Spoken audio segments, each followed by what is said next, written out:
Oakland, California. California schools could welcome back students this summer and retail and manufacturing businesses could reopen in the coming weeks, Governor Gavin Newsom said Tuesday as he offered his most concrete glimpse yet of what a gradual reopening may look like.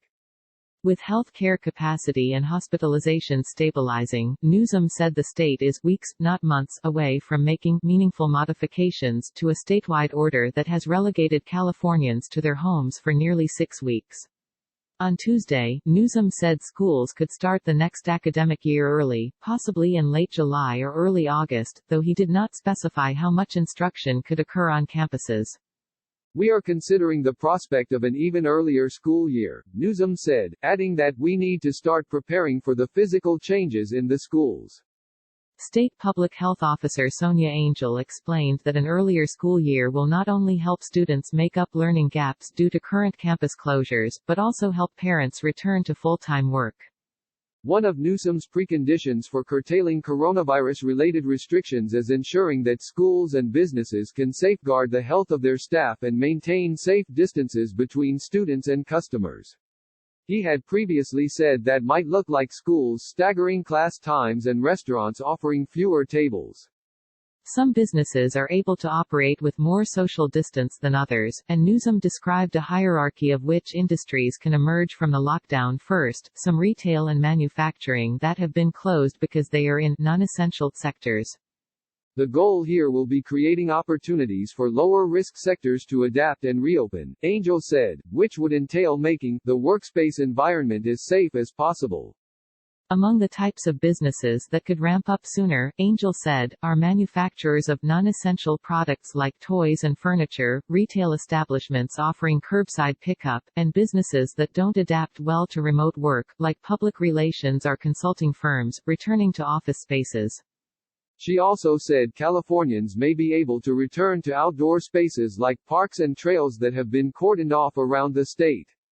But nail salons, gyms, movie theaters and in-person religious services would still have to wait until another phase in which the state would have more confidence that infection risk is lower.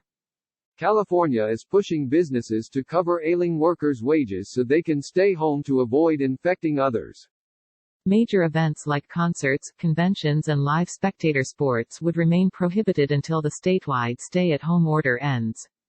Newsom and other California officials, like Los Angeles Mayor Eric Garcetti, have said it is unlikely such mass social gatherings can resume until a vaccine or herd immunity emerge. His slides Tuesday said they cannot open until therapeutics have been developed.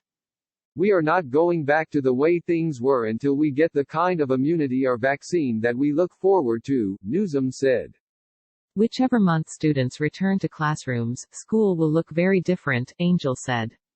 Earlier in the day, California Board of Education President Linda Darling-Hammond told lawmakers that's likely to involve a blended learning model in which students rotate shifts of online learning and in-person learning on certain days of the week to limit contact. Some school districts have also discussed continuing instruction beyond the normal end of the school year or opening the next school year earlier to make up for lost learning time, Darling-Hammond told lawmakers at an Assembly Education Committee hearing Tuesday. She pointed to Singapore's school year schedule, where 11 weeks of teaching are followed by 2 weeks of recess over 4 quarters of the year in order to limit learning loss that students experience over summer break. And Darling-Hammond echoed Newsom's cautionary note that the state could ratchet up restrictions again if the virus resurges, saying the state is preparing for schools to have to close down again, potentially in the fall or winter, if another wave hits. The physical readiness of schools and businesses is only one part of Newsom's 6-point framework for reopening. California will also need to obtain more protective gear and bolster its capacity for testing, with Newsom saying the state must be able to conduct at least 60,000 to 80,000 tests a day, at least triple the state's current capacity of more than 20,000 a day.